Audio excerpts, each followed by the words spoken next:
support the governor's proposal, with the exception of the pilot for manufacturing machinery and equipment, which is a reduction of about $47 million in fiscal year 2011.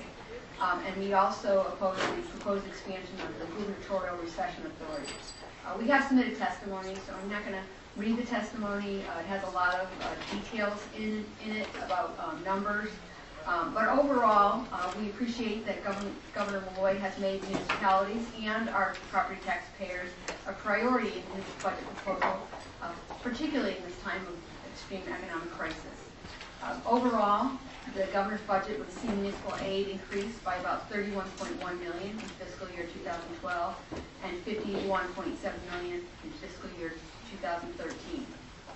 We ask you to maintain funding for municipalities in the governor's budget, and we feel that these provisions would really help municipalities, small and large, weather this fiscal crisis. I'm here to speak today in general about my enthusiastic support for the governor's budget. This is a budget that was clearly prepared by a mayor, and I must say I feel greatly relieved as we go through our budget deliberations right now to feel like there's a governor who's listening to our concerns. But specifically, I want to speak to two items, and they're the local revenue diversification proposals. You may not be aware that Connecticut is one of only 15 states that handcuffs municipalities to raising revenue just through the property tax. There are some that come through limited fees, but basically it's the property tax. For West Hartford, we have a budget of approximately $229 million. 87% of that is funded by the property tax.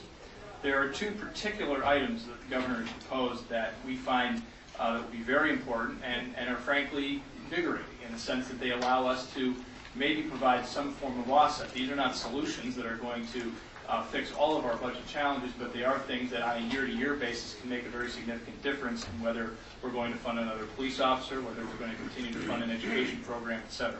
The first is the addition of a 0.1% to the increased sales tax rate of 6.25% for retail sales, and I do specifically endorse the part where revenue from this surcharge would go to the municipality in which the sales took place. For West Hartford this year, it would be a modest increase, about $250,000. But as you all know, when you get down to a small local budget, $250,000 may not sound much when you're talking about a $3.5 billion deficit. But for me, that's several teachers, that's a couple of police officers. It can mean a world of difference to a community like that. Second piece would be increasing the municipal portion of the real estate conveyance tax from 0.25 to 2.5% as a local option, and for making this permanent. For West Hartford, this would mean an increase of $950,000, far less modest than the previous proposal. Collectively, what do these do? As I said before, they create an offset. Instead of defaulting to the annual discussion of are you going to raise taxes, cut services, or both, it allows us to move something off that. And it's small, but on an annual basis, may make some of our decisions a little bit easier. But what we need is for the legislature to hear our pleas for unfunded, underfunded mandate relief. This relief can only enable the cities the opportunity to ensure the ability to provide the fairest of essential public safety and community necessities to the public.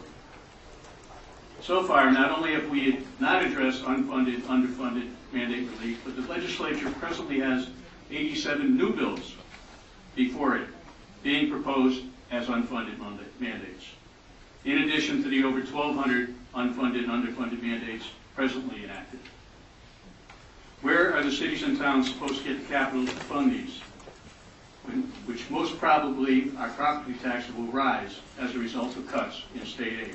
I think this is a good budget. I would like to tweak it here and there, as I'm sure you would, but you got to come up with $3.5 billion, and I'm happier than heck that you didn't start by taking it out of the hide of the 36,500 median income people that pay my taxes, that can't afford it and are losing their houses like crazy.